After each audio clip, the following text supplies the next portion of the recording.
Deus. É.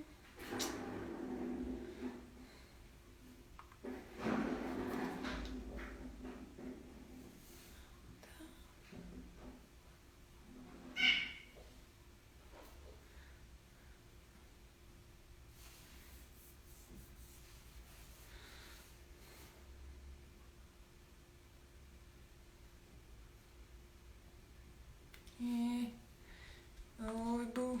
Cadê?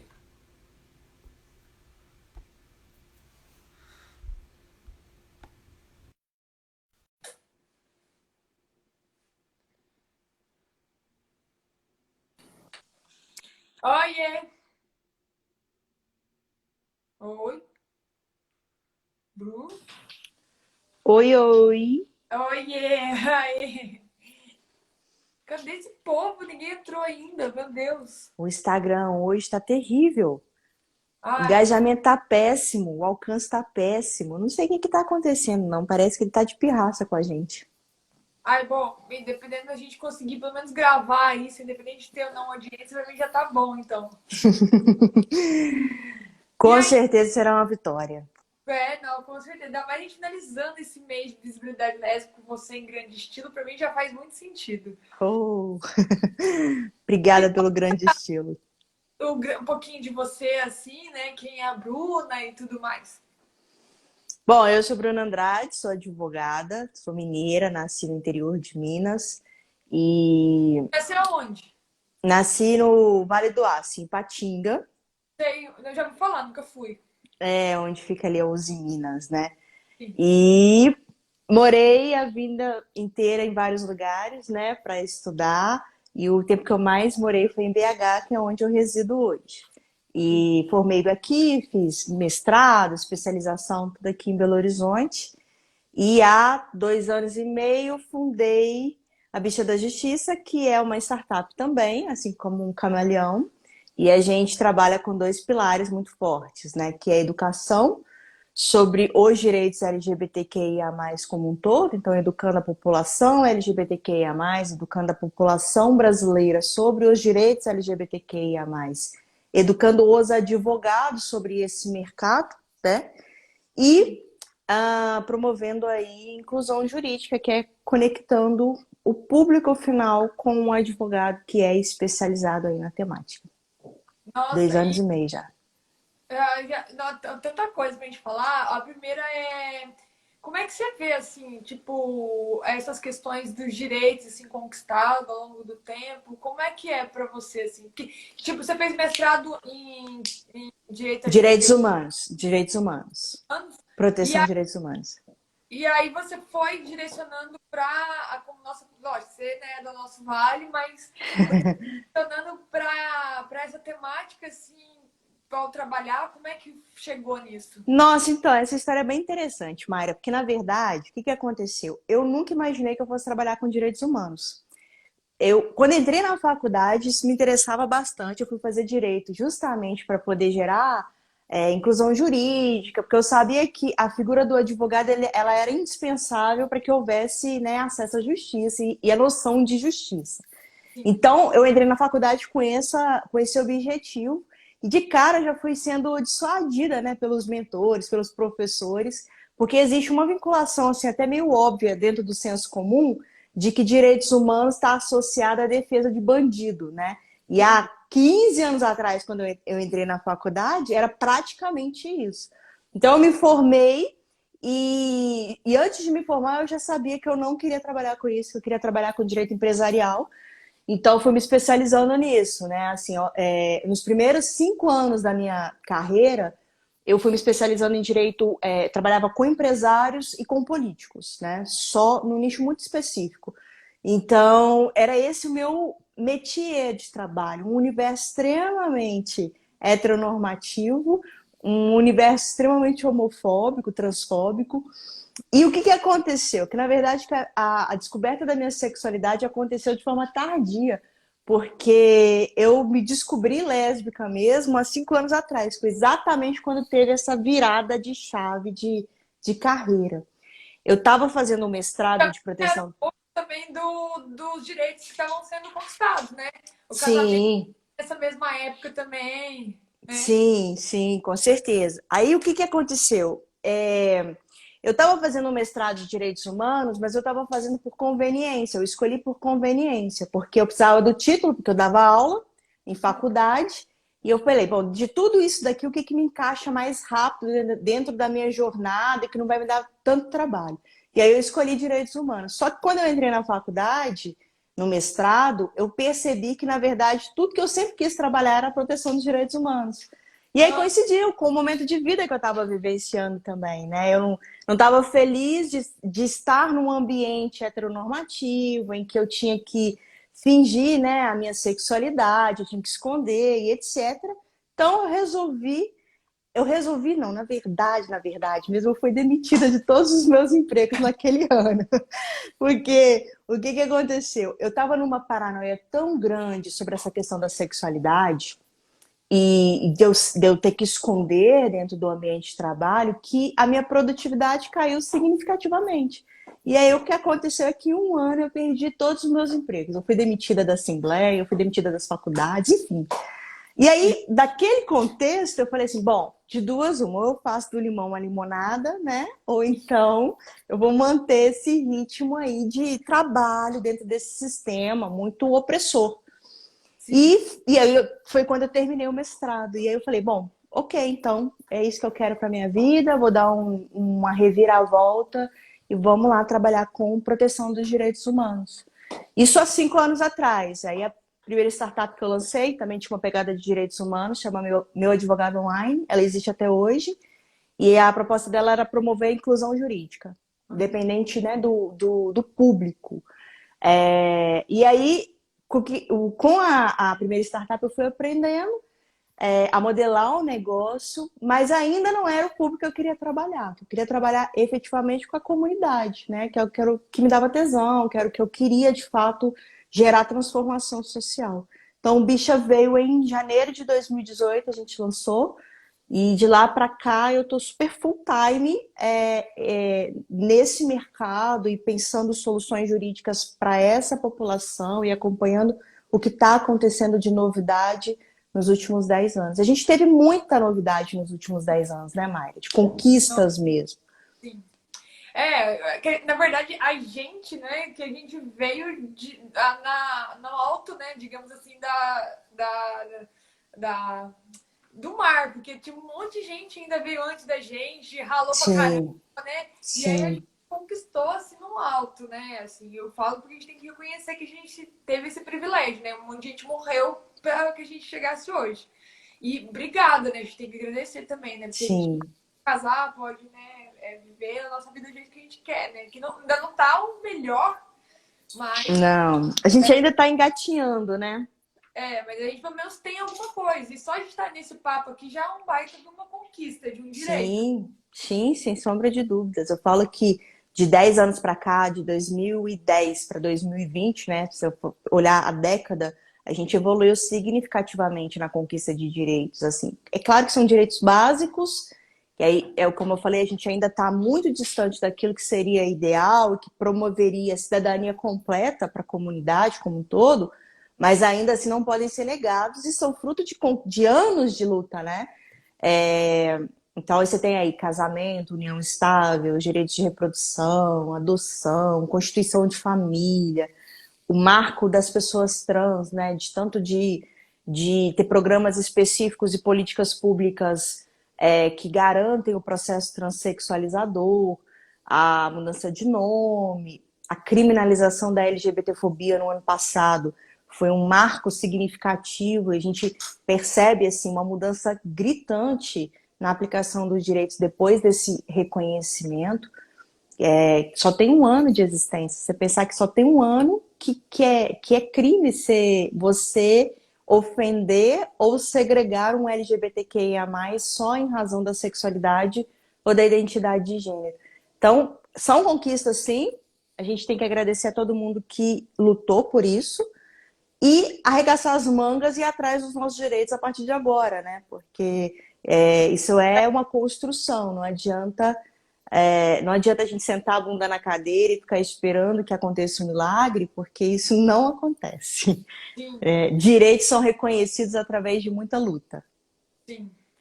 E assim, como é que você vê essa questão também do direito enquanto infelizmente, um processo educatório assim, no Brasil, né? Que a gente poderia não chegar numa lei, mas aí, enfim, a população ainda está tão atrasada que aí tem Uhum. que ter uma lei para educar algumas pessoas. Como é que você vê esse panorama todo? Eu acho que você sintetizou bastante, assim, na verdade, a gente não precisaria de um tratamento diferenciado se nós não tivéssemos aí um histórico opressor em relação à população LGBTQIA+, né? Eu falo que não haveria necessidade do Supremo reconhecer a criminalização da LGBTfobia se a gente não vivenciasse esse cenário de horror de ser um dos países mais LGBTfóbicos do mundo. Então, só há intervenção do Judiciário, do Supremo Tribunal Federal, principalmente, porque a gente, de fato, vivencia uma situação de completa opressão às pessoas LGBTQIA+, né? E é um trabalho que, infelizmente, não acontece da noite para o dia. Então, vamos pegar como exemplo a criminalização da LGBTfobia, né, que aconteceu em junho do ano passado. As pessoas sabem que é crime, a maior parte da comunidade tem conhecimento sobre isso, né? Mas a sensação de impunidade ela é tão intensa, tanto dentro da comunidade quanto para a sociedade brasileira, que a gente vê absurdos cotidianos, né, acontecendo debaixo dos nossos olhos, que você fica assim assustada, como que a pessoa tem coragem de, em pleno século XXI, cometer esses crimes ainda, né? Então é um trabalho a longo prazo, não adianta, não se muda uma cultura, e eu acredito que a questão do preconceito e da violência praticada contra nós, ela é uma questão tão enraizada, tão própria da cultura brasileira, que vai demorar alguns anos para que isso aconteça. Mas eu sempre acreditei que o papel da comunidade é justamente provocar essa reação no judiciário e na sociedade para reforçar a conquista dos nossos direitos, sabe, Mário? Então, para mim, não adianta o Supremo Tribunal Federal reconhecer que a gente tem direito, se toda vez que uma pessoa tem o direito violado, ela não bate lá na porta do judiciário e reclama aquele direito. Porque fica parecendo que aquela política ou aquele direito não faz sentido, não era necessário, Sim. entende? Então é uma necessidade de reafirmação constante para que daqui a alguns anos a gente mude esse cenário que a gente vive de LGBTfobia como um todo, né? E a participação de todo mundo. Não adianta também, né? Eu aqui, enquanto advogada, estar incitando vocês se na hora que você sofre a violência, você não denuncia, você não bota a boca no trombone, enfim, a questão fica debaixo dos panos, né? Para o Estado, parece que a LGBTfobia não existe, porque as questões chegam de forma muito temerária ainda, né? Muito incipiente. Não é todo mundo que se sente à vontade de denunciar, não é todo mundo que tem acesso de fato, né, ao judiciário para poder fazer isso. E realmente não é fácil, mas é um trabalho a longo prazo. Sim, e uma pergunta, você estava falando, me veio uma dúvida. Eu, como LGBT, eu posso ser enquadrado em um crime de LGBTfobia contra um outro LGBT? Sem sombra de dúvida. Porque o que importa aqui, e tem vários, né? Tem vários, a gente recebe denúncia de vários todos os dias. Que o que importa aqui, para que haja o crime de LGBTfobia, é que a prática tenha acontecido contra um LGBT, independente de quem seja o agressor. Mesmo que o agressor seja da própria comunidade, ele vai ser condenado e vai ter que reparar o dano, ou vai ser condenado na esfera criminal e vai pagar por aquilo que ele está praticando. Ou E, seja, infelizmente, acontece muito. Ou seja, eu ser LGBT não minimiza o crime, é a mesma equiparação de uma pessoa hétero cis. Sem sombra de dúvidas. E se eu fosse o juiz desse caso, eu ainda aplicaria uma pena maior. Porque você tem a obrigação de Sim, não ir contra os seus, né? Dentro da lógica, porque assim, quando você está aplicando uma pena, você tem juízo de valoração. Por exemplo, é diferente você aplicar uma pena para um advogado que conhece a lei, para você aplicar uma pena de uma pessoa, por exemplo, uma pessoa que mora no interior de Minas, aquele matuto que desconhece completamente a lei. O peso e o rigor é diferente. E o juiz tem que levar isso em consideração na hora que vai aplicar a pena. Então, quando o crime é praticado por um LGBTQIA+, se eu fosse o juiz, eu aplicaria uma pena mais grave. Porque ele teria a obrigação de sim. saber o que ele estava fazendo e de se portar de forma contrária para não refletir essa sociedade LGBTfóbica que a gente vive. Nossa, eu também sou assino embaixo. Inclusive, eu acho que eu vou fazer esse trabalho de conscientização dos juízes. Por favor. Nossa, tem uns aí, o jurídico é ó, difícil, viu? Tem uns aí que é difícil, juízes. Com certeza.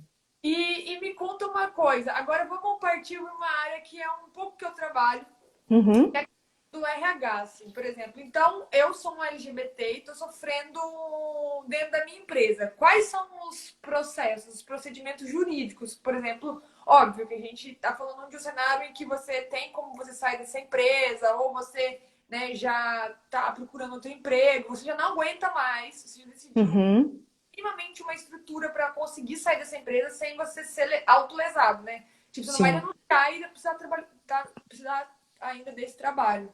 Mas vamos supor que essa pessoa já, por exemplo, saiu dessa empresa e está em outra. E aí Uhum, ela tá querendo denunciar o que ela sofreu na anterior. sim.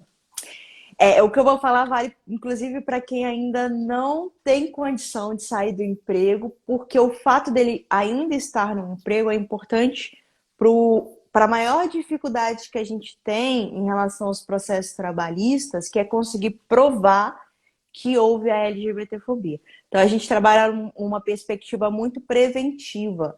Antes mesmo de acontecer a situação, o ideal era que todos os LGBTQIA+, soubessem o que fazer nessa situação, né? Que é juntar o máximo de prova possível, Sim, né? Então, primeira coisa, a grande dificuldade que a gente tem na justiça do trabalho é você conseguir prova testemunhal. Por quê? Embora todo mundo tenha visto aquela situação ou saiba que aquilo aconteceu, é muito improvável que uma pessoa que continue trabalhando naquela empresa vai servir de testemunha para você. Isso é normal. Isso acontece também nos processos trabalhistas que não tem nada a ver com LGBTfobia. Então, sim, o que, que a gente sempre orienta? Uma coisa é a pessoa ir a juízo, ser sua testemunha, te ajudar lá, dando um testemunho judicial. Outra coisa muito diferente é a pessoa ser sua amiga, seu colega, e você conversar com ele como se colega fosse, e não como se, se você tivesse um pedido para fazer para ele. Então, o que, que a gente faz? A gente orienta para que ele converse com os colegas de trabalho pelo WhatsApp, pelas mídias de comunicação, que você consiga manter aquele histórico da conversa. sim. Abordando o colega, dizendo que como você está se sentindo em virtude do que aconteceu. Então, vamos pegar um exemplo claro. Uma pessoa trans que é impedida de usar o banheiro conforme a identidade de gênero. Então, eu sou sua colega, Mayra, eu vou te abordar. Falar assim, nossa, Mayra, eu tô me sentindo muito mal, porque eu tô segurando para ir no banheiro o dia inteiro, porque o fulano de tal, que é o chefe, não permitiu que eu usasse o banheiro masculino ou feminino, né? E isso está me gerando muito desconforto, tô ficando muito chateado, como se você estivesse desabafando com a pessoa, ok? E assim, é batata, Mayra. Quase que 99% das pessoas vão responder como se estivesse conversando com o seu colega, né? Sim. Vão emitir opinião, ou vão falar, fica tranquila, isso logo passa, você arruma outro emprego, ou vai no banheiro escondidinho, etc, né? Para que isso? Porque esse histórico de conversa ele pode ser utilizado como elemento de prova. Você não vai conseguir levar a pessoa como testemunha, mas o histórico e o print ele é utilizado como elemento de prova, então ele é prova documental. Se a pessoa confirmar que a LGBTfobia aconteceu, que a piadinha aconteceu, que o tratamento diferenciado aconteceu, que o banheiro não foi usado, etc., você já tem prova contundente que a situação aconteceu. E E que a aí pessoa tá facilita. sabendo, só que.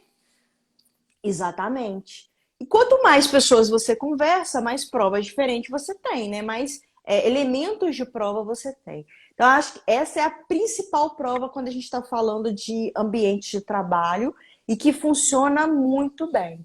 E Outro, gravar, assim, tem que ter algum. Como eu posso proceder, por exemplo? O meu chefe tá me assediando, por exemplo, sim, moral. Como é que eu sim. processo isso? Na Justiça do Trabalho, a gravação ela é aceita, tá? Então, se você tiver a oportunidade de gravar, eu sempre falo assim, mesmo que o juiz mande tirar dos autos, porque é uma prova que foi colhida de forma escusa, né? Mesmo que ele mande tirar, para ele poder tirar, ele tem que ouvir, né? Então, para ele ouvir, ele já absorveu ali que aquela situação aconteceu. Então, isso ajuda ainda que indiretamente, na formação ali do entendimento do juiz. Então, se você tiver a oportunidade de gravar, sempre grave, porque o advogado ele vai avaliar todas aquelas provas que você tem e vai identificar aquilo que faz mais sentido para o seu caso concreto, sabe? Avançando, assim, se você tiver a oportunidade, já tiver aí já, de fato, já com a intenção de sair daquela empresa, mandar um e-mail para o RH, mandar um e-mail para o chefe, né, para o imediato, relatando o que está acontecendo para que aquilo tudo fique arquivado, mesmo que você não tenha uma resposta da empresa que seja positiva.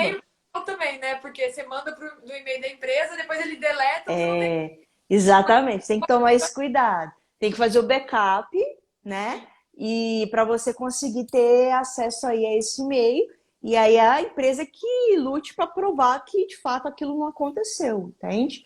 Então existem uma série de coisas que a gente precisa se conscientizar de que é possível, dar muito de João sem braço, no sentido de buscar com que as pessoas, né, falem sobre a questão, ainda que seja pelas mídias sociais, pelo WhatsApp, etc., porque isso tudo vai ser utilizado como elemento de prova e vai ajudar na hora de condenar a empresa na indenização, né? E a gente tem tido indenizações muito favoráveis, assim, por transfobia e LGBTfobia como um todo no ambiente de trabalho, assim. O Tribunal do Trabalho ele é muito consciente nessa questão. Então, as indenizações assim mais altas, elas acontecem no ambiente de trabalho. E aí, você tá falando agora de rede social, me veio também uma outra pergunta. Beleza, então eu consegui essas provas, aí eu fui na delegacia, né? Fiz um boletim de ocorrência, eu vou procurar um advogado para dar andamento no processo, certo? Até aí, Sim, esse é o sim, processo, né? sim, isso daí. Aí depois, aí se nesse meio tempo eu até achar um advogado, já fiz o boletim, eu for para rede social e denunciar o que aconteceu, isso prejudica ou não o meu trabalho? Tipo, eu expor a empresa. Então, eu nunca oriento a exposição da empresa, porque aquilo é uma caixinha de surpresa, né? Você não controla o que é falado ali depois que você expõe. E principalmente por uma questão de você não ter consciência jurídica, até que ponto você pode ir sem que aquela situação vire contra você, né? Eu não oriento. Então, se você vier me procurar, você pode ter certeza que eu vou falar para você que não faça as denúncias nas mídias sociais, porque isso pode ter um caráter mais prejudicial do que benéfico, sob o ponto de vista de gerar aí uma indenização na Justiça do Trabalho, tá? Procure um advogado e o advogado ele vai saber exatamente como te reparar, como te trazer essa sensação de que a justiça foi feita, tomando as medidas judiciais que são cabíveis, sabe? Porque a internet, de fato, ela pode ser um fator positivo e eu tenho percebido que ela tem ajudado muito na questão, né, de posicionamento de marca e de feedback, né? Principalmente em casos de violência, mas ela pode também te trazer uma situação que pode ser desfavorável. E aí não vale a pena o risco. Claro. E aí, também, voltando, beleza, aí passou tudo isso. Se eu depois quiser, acabou, por exemplo, eu ganhei, eu perdi, não importa o resultado do processo, só pra gente ter um cenário aqui Sim. fictício. Se eu quiser depois expor isso nas redes sociais, tem algum também rosco? Não, se o processo ele já acabou, independente do que aconteceu, o resultado ele está finalizado, se você expõe, não te traz nenhum prejuízo, né? E não é nenhum crime, não te traz nenhum impacto negativo. Então aí você já pode expor sem se preocupar muito com a consequência, né? Então Que eu tô, geralmente é o que acontece. eu Porque tô, aí é publicado, né? a empresa não pode me processar por calúnia, alguma coisa assim? Não, porque você é envolvido, né? Você é a Ah, parte envolvida. Então não há calúnia. Se ficou evidenciado que de fato a situação aconteceu, não há calúnia, não há difamação e não há injúria. e Até se eu porque a empresa, ela não é vítima de crimes contra a honra, tá? Então, exceto a hipótese de crime ambiental, a empresa, ela não é vítima de calúnia, de difamação ou de injúria. Só pessoas físicas é que são vítimas desse tipo de crime, né? Então, não se preocupe porque não há nenhum ilícito criminal nesse sentido. Eu tô pensando muito assim nas pessoas que, por exemplo, querem fazer justiça com as próprias, Sim. né? Que perdem o processo, às vezes sofreu pra caramba dentro da empresa, e aí perde o processo, né? E aí você, bom, agora eu vou expor, já que eu não tive justiça, eu vou expor essa. Só que aí o tiro pode sair pela culatra, né? Porque se você não conseguiu provar que a situação aconteceu, por que você iria expor? Talvez eu, se fosse advogada da empresa nessa situação, fazendo o advogado do diabo, eu ia responder exatamente isso. Se você não conseguiu provar que aconteceu, né? Por que você está expondo a questão? Então, de fato, faz sentido. Se você perdeu o processo, é bem temerário que você exponha, né? Porque pode ter aí até talvez um processo no sentido da imagem da empresa estar arranhada numa situação que você não conseguiu provar, né? Então, neste caso, é melhor não expor mesmo. Agora, se você ganhou o processo, ok, não há nenhum impeditivo, porque a situação ficou provada, né? Sim. E aí, na questão tipo de processo seletivo, se eu estou sendo. Vou para o processo seletivo e eu sofro a LGBTfobia ali no processo, assim, que a Uhum. pessoa está muito desconcertada, né? Tá precisando do emprego, quer entrar na empresa, e aí sofre ali. O que você recomenda de procedimento para fazer? Sempre documentar todo o processo, Mayra, assim, porque eu sempre falo isso principalmente para as pessoas trans, em que essa restrição no processo seletivo acontece de forma muito evidente, né? Não que em relação aos homens gays, bissexuais, mulheres, etc., não aconteça também. Mas eu tenho percebido, e aí você vai falar com mais propriedade do que eu, assim, um preconceito muito enraizado em relação às pessoas trans e à empregabilidade, né?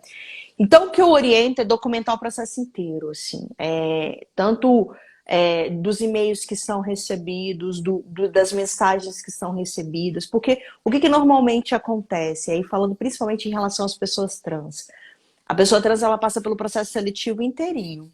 E aí, quando vai chegar no momento ou da entrevista ou no momento de entregar a documentação, como tem essa incoerência, entre aspas, né? Muito entre aspas, entre a expressão de gênero dele ali, ou a forma como ele se apresenta na sociedade e o documento, ele é negado ali, né? Naquele momento. E existe uma questão assim muito evidente dentro da Justiça do Trabalho que acaba provando que houve LGBTfobia, que são os comportamentos contraditórios. Então você está direcionada toda no sentido, está recebendo sim o tempo inteiro, né? Passou na primeira etapa, passou na segunda, passou na terceira, tá tudo certinho.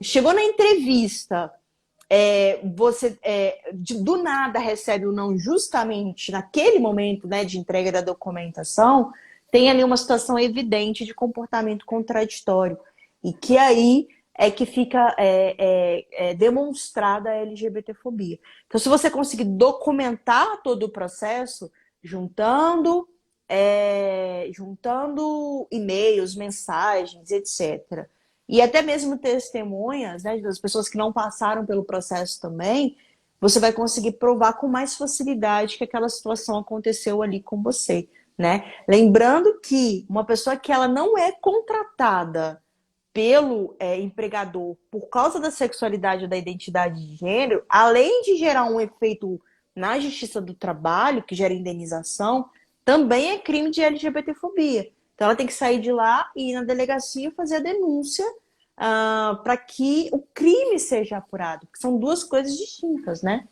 Sim. Duas Mas repercussões distintas. tá com dois processos? É isso? São dois processos distintos. Um processo em que a pessoa, o LGBTfóbico, vai receber uma pena de prisão, né, pelo crime, e o outro processo é contra a empresa, e essa empresa vai ter que indenizar a vítima ali da LGBTfobia, tá? Então são dois processos distintos. Tem que fazer o boletim de ocorrência e tem que levar a efeito aí as duas questões. Ai, incrível, hein? Bom saber disso, nem sabia dessa parte. Sim. E aí, agora falando de uma questão trans mesmo, da parada, que é os. Deixa eu só abrir um parênteses, Mayra, porque eu Pode. acho que isso tem uma repercussão muito grande na sua função, na sua atuação ali, né? Porque, assim, se você for pensar, o RH é que está recebendo essas demandas, né? A LGBTfobia não vai acontecer pelo dono da empresa, gente. Ela vai Sim. acontecer pelo profissional do RH.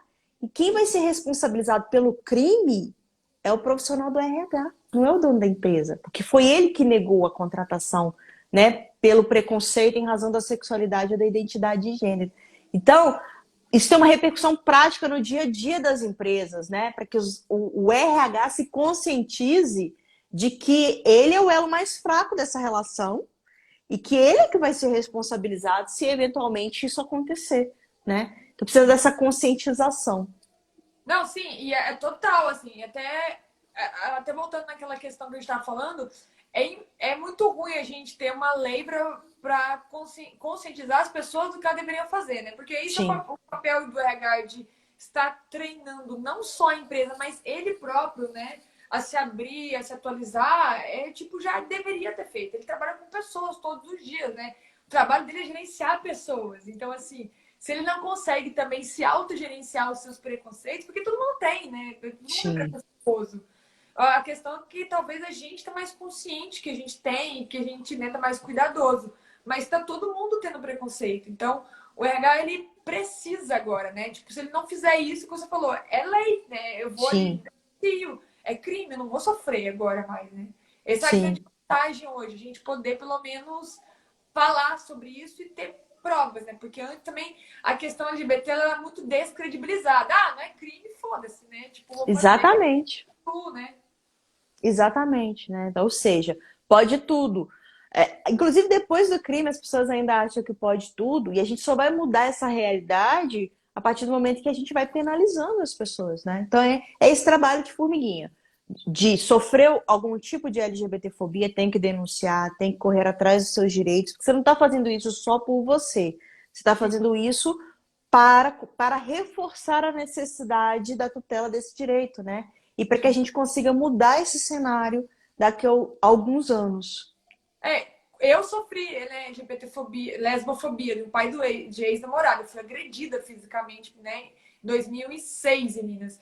Isso eu tinha, lá naquela época em Minas já tinha, né? Porque o crime, né? A crime da LGBTfobia já era em Minas, que era uma lei, acho que 2004, 2005, não lembro direito. Mas o Uhum. sempre foi o pioneiro. Na época eu não quis denunciar porque, eu tô minha família, no interior e tudo mais. Eu arrependo amargamente até hoje. Até hoje eu arrependo amargamente, porque eu ainda continuei sofrendo pelo pai da ex-namorada que ficou ainda me perseguindo por quase 2 anos. Uhum. E, tipo assim, hoje eu penso, como você falou, tipo, eu não fui atrás de um direito que era básico, sabe? Tipo, da minha segurança, dele, pelo menos ele me penalizar agora, me pagando um direito aí. Tipo Sim, assim, agora ele tem motivo pra ter raiva de mim, sabe? Não exatamente. que botar a cabeça dele, sabe? Faz total sentido. Agora, é dar motivos reais para as pessoas terem raiva da gente, né? Sim, E não só por causa da sexualidade ou da identidade de gênero. Já que quer ter raiva, pelo menos tem um motivo real para isso. né? Me pagou uma indenização aí, sei lá, 10 mil, 5 mil, pronto. Agora você tá com raiva. Teve que dar dinheiro pro meu sapatão. Que não pode. Eu penso, Exatamente. Exatamente. E sempre quando dói no bolso, eu sempre falo que o órgão mais sensível do nosso corpo é o bolso, né? Quando chega lá, geralmente educa, de fato. E cada vez mais as indenizações têm sido com um volume maior e um montante maior, o que justifica. Então, assim, mas eu não quero, eu ouço isso de vez em quando, mas eu não quero esse dinheiro sujo. Tudo bem, pega o dinheiro e faz a doação para uma ONG, não tem problema. Você não precisa ficar com esse dinheiro, né, da violência que você sofreu. Mas se você não entra com processo, a pessoa ela vai achar, o agressor ela vai achar, ela não vai achar, vai ter plena convicção se ele pode fazer isso outra vez, né? Então é preciso colocar limites, é o que você falou, a gente está educando, então é preciso colocar limites, como se coloca limites quando você está educando um filho. e aí é legal que também a gente vê uma outra parada que sempre que, pelo menos os meus amigos processaram e ganharam, infelizmente, né? Tiveram que processar e ganharam, que é sempre o descrédito. Mas era uma brincadeira, era tipo uma fala. Não, imagina eu pagar isso tudo por uma coisa que eu disse, sabe? E as pessoas ainda não entender, ainda continuam não entendendo, né? O preconceito explícito ali, né? Naquela história toda. Não é uma Sim, fala. Quando você propõe uma agressão, né? Quando você machuca uma pessoa, não é mais brincadeira, né? sim, é a questão estrutural, né? Mas eu tenho certeza que mesmo ele não concordando, ele parou de falar, porque ele pensa duas vezes agora É, antes de só fazer uma piada, né? sim. E aí eu vou te falar uma outra parada que a gente sempre tem, que é a diferença intrínseca de opinião e de preconceito. Juridicamente falando, eu já sei algumas coisas, mas eu quero que você explique aí pro pessoal. Então, é bem simples assim, né? É, termina a liberdade de expressão e de pensamento quando ofende uma outra pessoa, né? Então, basicamente assim, a liberdade de você ter opinião, que é a liberdade de expressão, ela é super permitida, desde que você não, que essa sua opinião não esteja aí divulgando, incitando a prática de ódio contra uma minoria, né? Então você pode ter opinião contra pessoas gordas? Pode. Você só não pode exteriorizar essa opinião no sentido de criar ali uma incitação de um discurso de ódio contra aquela população. Você pode não gostar de pessoas LGBTQIA+? Pode. Pode ter uma opinião sobre isso? Pode. Desde que a sua opinião não seja um discurso de ódio contra as pessoas LGBTQIA+, né? E geralmente é um discurso de ódio, porque quando você fala, por exemplo, e eu uso um exemplo muito claro, assim, sabe, o Mayra, porque as pessoas elas têm uma dificuldade de entender o que é discurso de ódio de LGBTfobia, mas elas não têm muita dificuldade de entender o que é discurso de ódio quando a gente está falando de racismo. Por quê? O racismo ela é uma questão que já está sendo trabalhada há anos no Brasil. Sim. Então, hoje, se eu não gosto de negros e eu viro e falo, sei lá, por exemplo, que eu não gosto, que negros precisam ser exterminados da terra, ninguém tem dificuldade de entender que aquilo é racismo. Porque está tão intrínseco, né, essa educação que foi gerada, que é fácil você absorver. Se você subtrair ali a palavra negros e colocar LGBTQIA+, se mesmo assim você continuar entendendo que aquilo é absurdo, você tem o mesmo discurso de ódio. O crime é o mesmo, gente. A lei é a mesma, né? Os tipos penais são exatamente os mesmos. Você pega, por exemplo, um caso que gera muita confusão.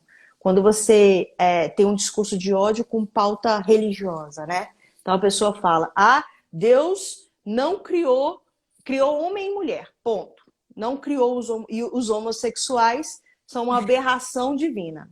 Essa frase ela é comumente falada aí, né? Então Deus criou homem e mulher, uma dificuldade muito grande de entender identidade de gênero e sexualidade, né? Mas tudo bem. Vamos pular essa parte. E os homossexuais são uma aberração divina.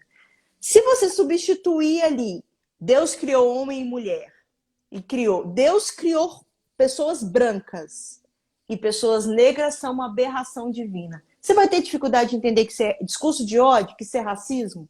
Não vai. Então é o mesmo raciocínio. Para você entender se é discurso de ódio, só você tirar ali o LGBTQIA+, ou homossexual, ou trans, e colocar naquele contexto ali a palavrinha negro. Se você identificou que houve discurso de ódio ali, é que houve discurso de ódio em relação ao LGBT. Houve LGBTfobia e precisa ser denunciado, entendeu? Acho que Deus, assim é mais didático. sim, e Deus mal, né? Que cria também aberrações, não era um É, que cria aberrações. Agora o Deus também está criando aberração? Não tô entendendo. pelo jeito sim, é uma incoerência, né? Uma incoerência muito grande. É uma incoerência muito grande, mas enfim. Eu acho que elas pensam que todos os direitos são universais, né? E não é bem assim, né? Tipo, não existe um direito absoluto, né? Não, não existe. Exatamente, você tocou no ponto central, assim. Não existe direito absoluto, por mais basilar que seja esse direito. Você fala assim, não, Bruna, o direito à vida é absoluto. Não, não é. O direito à vida não é absoluto. Nem no Brasil, que não tem pena de morte. Né? Você tem uma situação específica em que a Constituição permite a morte de pessoas, quando você está com estado de guerra declarado, né? Então, uma exceção ao direito à vida. O direito à vida, por exemplo, intrauterina, que é o caso dos fetos, também tem exceção. Caso de aborto proveniente de estupro, ou quando a gestante está em uma situação de risco em que se faz o aborto, você tem ali a interrupção da vida. Então, ou seja, nem o direito que a gente considera um direito que é mais básico, que é o direito à vida, que todos os demais direitos decorrem desse direito, ele não é absoluto. Por que você acha que a liberdade de expressão seria absoluto? Não faz sentido, né? Não faz o menor sentido. Então eu digo assim, para sintetizar todo esse raciocínio, você pode ter opinião? Pode, mas na dúvida, guarda para você, né? Porque pode ser que a sua opinião seja considerado, sim, discurso de ódio e que, portanto, será considerado LGBTfobia e aí você está respondendo por um crime. E aí tem uma outra parada também, que é só pra gente tocar nesse assunto, sei lá, deve estar acabando, não sei ainda. Mas internet também, né? Não é terra sem lei, não, né? Ah, esse é um ponto muito importante. Eu adoro falar isso, porque existe um imaginário comum de que internet é terra sem lei. Eu estava até refletindo alguns dias atrás sobre isso, sabe, Mayra? Porque assim, por que as pessoas imaginam que a internet é terra sem lei? Eu acho que existe uma associação, né, de que aqui é um espaço em que as pessoas não descobrem quem está por trás desse aparelho, né? Se você for pegar, assim, por exemplo, quando a gente era mais novo, adolescente, não existia tanto acesso à informação, a gente tem mais ou menos a mesma idade. O que os nossos colegas adolescentes faziam na internet? Assim, eles podiam, na vida real, né? Eles eram santos, mas eles chegavam em casa, o que eles faziam na internet? Iam ver filme pornô. Por quê? Porque dentro desse ambiente da internet, era como se eles não fossem identificados. E aí as pessoas eles têm esse imaginário de que dentro desse ambiente virtual, eu não vou ser identificado. E aí, o que eu tenho para te dizer é que você está completamente enganado. É muito mais fácil a gente conseguir identificar os crimes virtuais do que os crimes cometidos no ambiente físico. Vamos pegar um exemplo muito claro, assim. Se eu e você estamos saindo do bar, a gente briga, e eu te chamo de sapatão, tá escuro, tá à noite, não tem testemunha, não tem câmera, nem que nem todo lugar tem câmera, ou quando tem câmera, é só câmera de filmagem, não pega áudio, né? Qual que é a probabilidade de você conseguir provar que eu te chamei de sapatão, que eu te ofendi? Mínima. Agora, se eu te chamo de sapatão nessa live, com tom ofensivo, você tá com aqui a cópia a prova tá aqui, né? E essa prova ela pode ser utilizada. Então, por mais que as pessoas criem fakes, né? Imagine que, ou que não criem fakes, ela acha que no ambiente virtual, por mais que ela coloque a cara, as pessoas não sabem onde ela mora, né? E etc. E que por conta disso ela pode livremente se expressar e de que não vai sofrer as consequências da lei, quero te dizer que você está agindo de forma ignorante, para não falar Sim. uma coisa pior, né? Hoje você vê o IP da pessoa e você vê. Nossa, assim, isso que a gente nem é a polícia, né? Que a polícia ainda tem Exatamente. mecanismo e até as questões judiciárias que pode, sei lá, pedir para bloquear, desbloquear perfil, as coisas assim, né?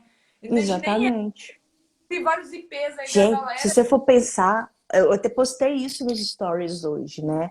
O Google foi obrigado pela justiça brasileira a passar todos os dados de pesquisa referente a Marielle antes, né, do assassinato dela, porque ele tem todo esse histórico de pesquisa lá. E de toda a movimentação do carro pelo Google Maps, toda a movimentação do carro que foi furtado lá e que foi usado no crime, para que isso possa solucionar quem são as pessoas que estão aí por trás desse crime especificamente. Gente, se o Google consegue, com uma simples puxada lá de histórico, saber todos os IPs que pesquisaram Marielle na internet, tudo o que foi pesquisado sobre ela na internet, você acha realmente que você, pobre cidadão, que está aí atrás do celular, que você não vai ser identificado? Me ajuda aí, é muita inocência, Mara. É Sim, muita inocência, sabe? Acho que as pessoas, elas vivem num mundo muito paralelo, sabe? Elas não entendem o que está acontecendo aqui. Que a gente sim, é super vigiado 24 horas por dia. E sim. que esse ambiente virtual, de fato, virou Big Brother e que é muito simples poder conseguir puxar essas informações, né? Tem um caso interessante nos Estados Unidos que foi solucionado, salvo engano, ano passado. Sabe a Alexia, Sei. aquele robozinho, né? Que dá o suporte aí. Houve um assassinato de uma pessoa nos Estados Unidos e na cena do crime não tinha nada. Não puxaram nada de filmagem, não chegaram a nada. Aí o que o advogado que estava atuando no caso, ele pediu? Para que, a Alexia é do Google, para que o Google mandasse todas as informações de captação de áudio da Alexia daquele dia, porque ela capta áudio o dia inteiro, né? Sim. Não só o áudio que está sendo que você está falando com ela, ela capta áudio o dia inteiro. Para que o Google mandasse esse banco de dados para que pudesse solucionar quem foi que entrou e matou a pessoa. Olha para você ver a loucura. E foi fornecido. E eles conseguiram resolver aquele crime por esse banco de dados. Então, de novo, você acha realmente, você que está aí atrás desse celular, que você não vai ser facilmente identificado? Eu quero te dizer que você está iludido, Sim. né? Você está iludido. E assim, nem adianta também fazer perfil, igual falou, pai, perfil falso, não adianta nada, enfim, não adianta, cara. Não, com Não adianta. boa vontade da polícia e principalmente com o advogado por trás, pressionando para que isso aconteça, isso é facilmente identificado, né? É, Facilmente.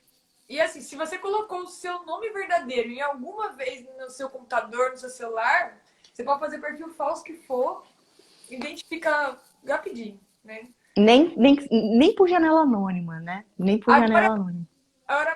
antes que finalize aqui, uma coisa que a gente está finalizando esse mês de visibilidade lésbica, eu sempre estou pedindo para todas as meninas que vêm aqui para identificar também na questão de visibilidade outros Instagrams lésbicas aí. Quem que você recomenda? Nossa, tem algumas pessoas, eu estou na fase da maternidade, né? Então, como eu estou me preparando aí para poder fazer adoção ou inseminação. Eu estou seguindo muito o Instagram de mulheres que têm filhos, né? Eu gosto muito do posicionamento das duas mães e um filho, salvo engano, que é da Mayra. Também é Mayra, tá vendo? Olha, Lá do Rio de Janeiro, é essa xará. E ela tem uns posicionamentos bem interessantes sobre criação de crianças, sobre dupla maternidade, sobre o papel de cada uma das mães na criação dessas crianças, né?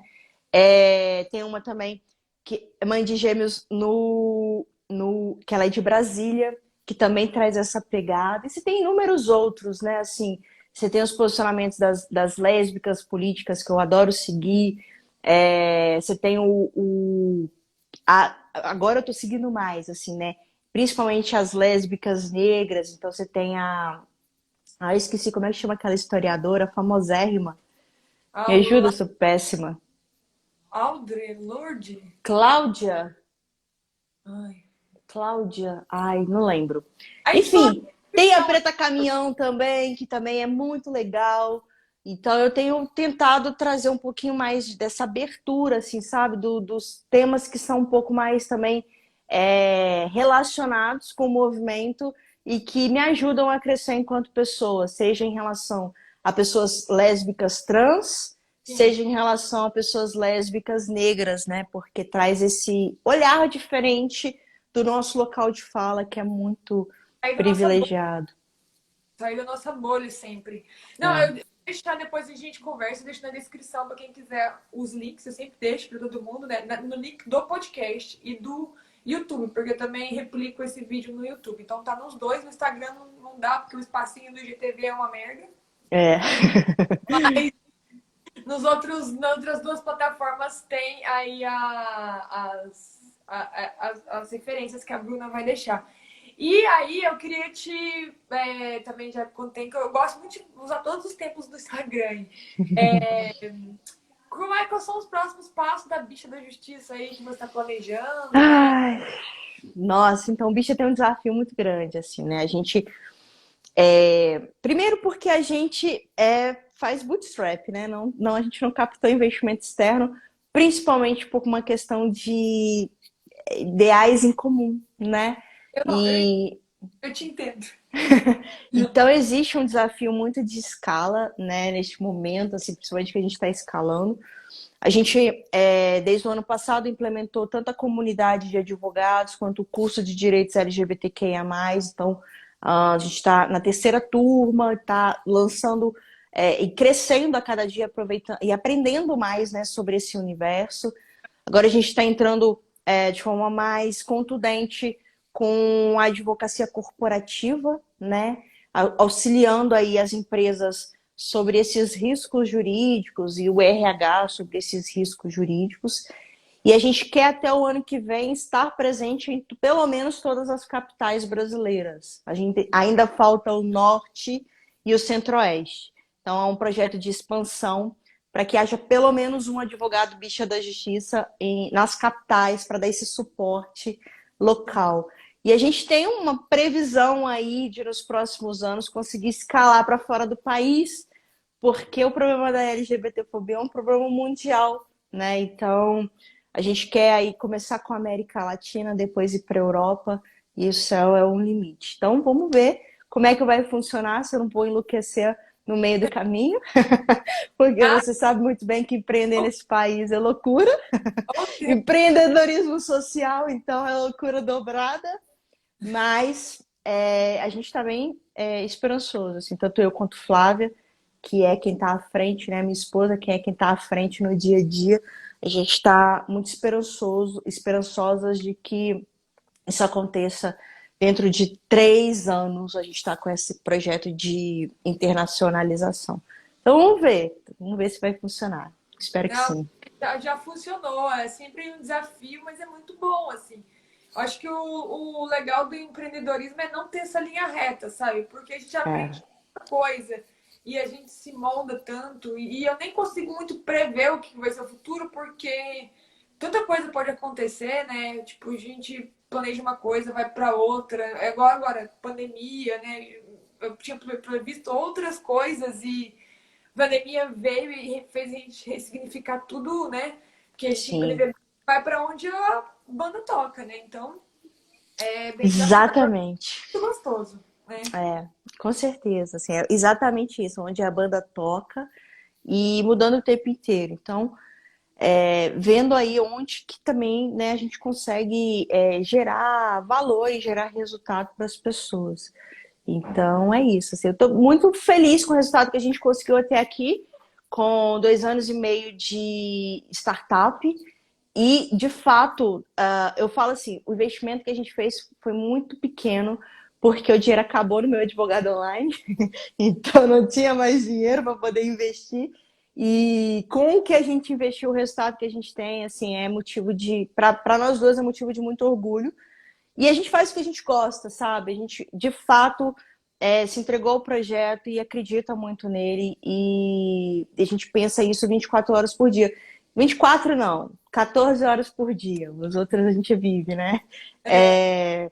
Mas isso eu acho que é o mais importante, fazer aquilo que gosta e saber que você está gerando um impacto positivo, influenciando positivamente as pessoas também. Então, cada vez que aparece um bicho da justiça para poder, né, ser um advogado nosso, a gente é motivo de orgulho, porque o direito é uma área muito estigmatizada ainda, né? Muito arcaica, muito cheia de tradicionalismo.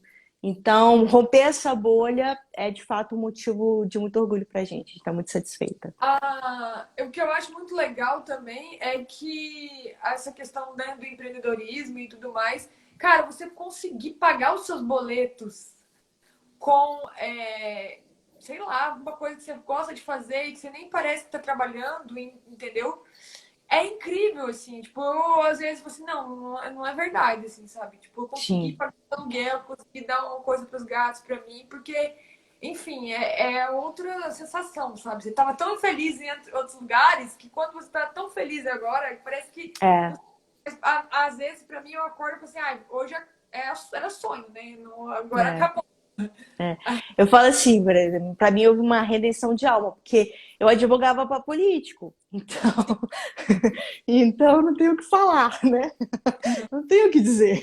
Acho que quando eu falo isso já fica dentro do imaginário comum do que eu vivenciava, né? Mas hoje poder gerar impacto com o meu trabalho e gerar transformação social, principalmente, e ainda conseguir sobreviver disso, né? De fato, para mim, não tem preço, né? Então, é o que me motiva a estar todo dia aqui nas mídias sociais, mesmo sendo um saco, né, Mayra? Você vendo um monte Eu, de pancada cotidianamente. É o que me motiva, porque eu sei que se eu não estiver fazendo, uma parcela imensa da população vai estar sem informação e sem acesso à justiça. não, Então, e o reconhecimento da própria comunidade sobre o nosso trabalho, cara, nossa, não tem preço, assim, tipo, você. Gente chega e fala, eu te indiquei dentro da minha empresa, eu falei de você, você fala, cara, olha onde a gente tá chegando, sabe? Não, e assim, não é planejado, né? Tipo assim, lógico, você quer chegar nesses lugares, mas você não planeja, tipo, vou chegar ali e vou fazer isso. Sabe? Não é uma é, linha. E é é, quando você tá fazendo um monte de coisa que você nem imaginou fazer, né? sem sombra de dúvidas. É Ou isso. tem um minuto aí restante, porque o Instagram vai derrubar, então deixa as suas considerações finais. Tá, eu acho assim, olha que legal. A gente está encerrando o mês da visibilidade lésbica com duas lésbicas, CEOs de startup, que são duas startups que estão super premiadas e que estão aí despontando. Então, isso para mim é motivo de orgulho. A gente está rompendo tanto a bolha do machismo quanto a bolha, né, da LGBTfobia, mostrando que é possível fazer e que se tiver força de vontade a gente chega lá, com certeza. Ai, Bruno, adorei, obrigada. Você sempre pode contar com a gente. A gente tem uns projetos aí paralelos, né, em conjunto, e a gente espera ampliá-los em Com breve. certeza. Então, conte muito comigo e o que você precisar, tamo nessa. Obrigada, foi maravilhoso e acho que foi um esclarecedor para todo mundo, tá bom? Obrigada a você pelo convite. A gente também está aqui de portas abertas sempre. E é isso. Vamos Um beijo juntas. pra você, um beijo pra Flávia e muito sucesso. Tchau, tchau. Beijos.